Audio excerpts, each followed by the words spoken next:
prison jusqu'à l'Élysée, Florence Cassé est reçue ce soir pour l'apéritif par le président François Hollande. Elle y est arrivée avec toute sa famille et nous y serons en direct. Beaucoup de journalistes aujourd'hui, ce soir dans la cour de l'Élysée.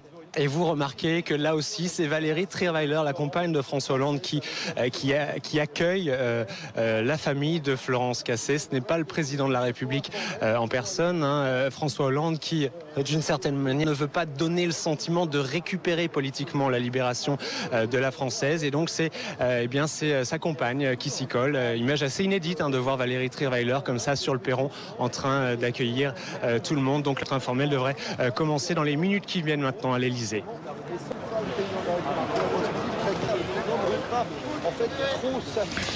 Voilà, donc tout ce petit monde qui vient de pénétrer dans le palais de l'Élysée, on l'a vécu évidemment en direct sur BFM TV. Normalement, cette rencontre devrait durer un peu plus d'une demi-heure, peut-être. On ne sait pas trop. Tout cela est encore assez flou depuis l'Élysée, mais en tout cas, c'est une rencontre informelle, a précisé l'entourage de François Hollande. Et on a tous évidemment remarqué que c'est la compagne de François Hollande, Valérie Trierweiler, qui est venue accueillir la famille Cassé sur le perron de l'Élysée.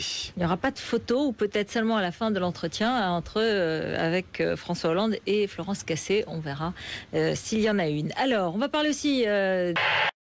Au lendemain de son retour en France, Florence Cassé poursuit son marathon médiatique. Elle est reçue ce soir à l'Élysée par le président de la République pour un apéritif.